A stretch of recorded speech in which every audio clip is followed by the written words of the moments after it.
रियासती वज़रा श्रीधर बाबू और सीता अक्का ने आज पेदापल्ली ज़िले के कटन्नापल्ली के उस मुकाम का दौरा किया जहां एक राइस मिल के वर्कर ने 6 साल मासूम बच्ची के साथ ज्यादती करके उसका कत्ल कर दिया था। रियासती वज़ीर श्रीधर बाबू ने शदीद रद्द-ए-अमल जाहिर करते हुए कहा कि मुलजिम ने जो किया वो इंतहाई काबिल नफरत काम था। उसने माशरे को सोचने पर मजबूर कर दिया है। मुलजिम का ताल्लुक बिहार से था जो यहाँ मजदूरी करता है। उन्होंने बताया कि हुकूमत इस मामले को संजीदगी से ले रही है। सीएम रेवंत रेड्डी ने फौरी तौर पर मुनासिब तहकीकात करने और मुलजिमीन को सजा देने का हुक्म दिया। इतना ही नहीं, हुकूमत ऐसे वाक़यात दोबारा ना हो इसके लिए मुनासिब इक़दाम करेगी। సంఘటన వివరాలను కూడా పూర్తి స్థాయిలో వారి దగ్గర నుంచి కూడా తెలుసుకుంటాం. ఎక్కడ కూడా ఆలస్యం కాకుండా పోలీసులు ప్రయత్నం చేసినప్పటికీ ఆ కిరాతకుడు ఘోరమైన పని చేసి హత్య గావించడం అనేది మరి ప్రభుత్వం చాలా సీరియస్గా తీసుకుంటుంది. ముఖ్యమంత్రి రేవంత్ రెడ్డి గారు కూడా వెంటనే దీనిపైన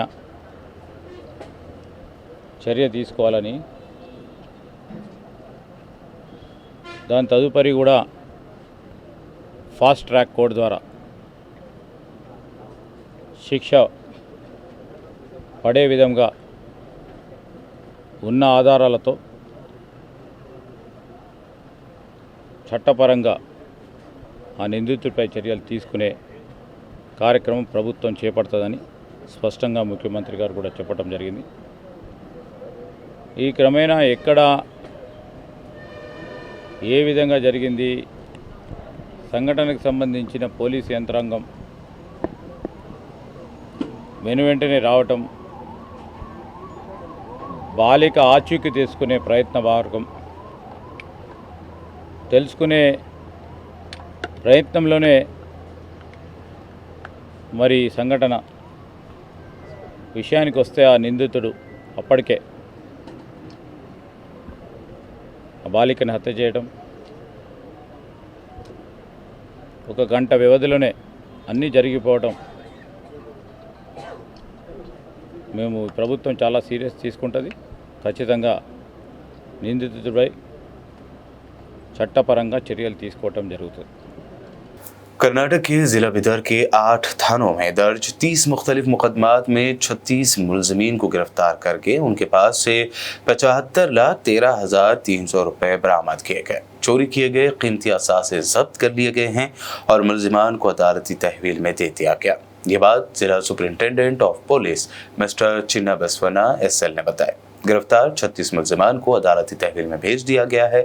इस प्रेस कॉन्फ्रेंस में additional superintendent of police Mahesh Meghanavar, Chandrakant Pujari Bidar DYSP, Shivanna Gowda Patil Humnabad DYSP समेत मुख्तलिफ थानों के पुलिस सब इंस्पेक्टर्स और महकमा पुलिस का अमला मौजूद था। ಬಂಧನ ಮಾಡಿದ್ದಾರೆ. ಆಮೇಲೆ ಬಸವ ಕಲ್ಯಾಣ ನಗರ ಠಾಣೆಯ ಟೀಮ್ ಏನಿದೆ ಅವರು 4 ಪ್ರಕರಣಗಳನ್ನು ಇಲ್ಲಿ ಪತ್ತೆ ಮಾಡಿದ್ದಾರೆ. ಅದರಲ್ಲಿ ಒಟ್ಟು 7 ಜನ ಆರೋಪಿಗಳನ್ನು ಬಂಧನ ಮಾಡಿದ್ದಾರೆ. ಇನ್ನು ಹುಲ್ಸೂರು ಠಾಣೆಯಲ್ಲಿ 1 ಪ್ರಕರಣ, ಬಾಲ್ಕಿ ನಗರ ಠಾಣೆಯ 1 ಪ್ರಕರಣ ಮತ್ತು ಬಸವ ಕಲ್ಯಾಣ ನಗರದ ಇನ್ನೊಂದು ಪ್ರಕರಣಗಳಲ್ಲಿ ಒಟ್ಟು ಅಲ್ಲಿಯೂ ಕೂಡ ಏನಂತಾರೆ 6 ಜನ ಆರೋಪಿಗಳನ್ನು ಪತ್ತೆ ಮಾಡಲಾಗಿದೆ. ಜೊತೆಗೆ ಗಾಂಧಿಗಂಜ್ ಪೊಲೀಸ್ ಠಾಣೆಯಲ್ಲಿ ಕೂಡ ಏನಂದರೆ 3 ಪ್ರಕರಣಗಳನ್ನು ಇಲ್ಲಿ ಪತ್ತೆ ಮಾಡಿ 4 ಜನ ಆರೋಪಿಗಳನ್ನು ಏನಂದರೆ ಬಂಧನ ಮಾಡಲಾಗಿದೆ. ಎಲ್ಲ ವಿವರಗಳು ತಮಗೆ इंडिविजुअल आगे कूड़ा कोटिदेनी। आपके बच्चों के रोशन मुस्तकबिल की जमानत कोमान कॉन्सेप्ट स्कूल। वाजबी फीस में मियारी तालीम, काबिल और ट्रेंड बेहतरीन टीचर्स की जेरे निगरानी, दीनी और असरी उलूम एक साथ, जदीद तरीन साइंस एंड कंप्यूटर लैब। बनाइए अपने बच्चों को हुफ्फाज डॉक्टर्स, इंजीनियर्स, एंटरप्रेन्योर्स या लीडर्स। बच्चों के शख्सियात की तामीर पर खुसूसी तवज्जो। मुफ्त दाखिले जारी हैं। कोमान कॉन्सेप्ट स्कूल के डायरेक्टर मौलाना मुफ्ती मोहम्मद बिन तैयब की सरपरस्ती में स्टूडेंट्स की अखलाकी और रूहानी तरबियत का खुसूसी मरकज। पेरेंट्स टीचर्स मीट में जानिए बच्चों की progress. Admissions are open. Common concept school, इल्म की रोशनी से होगा हर घर रोशन।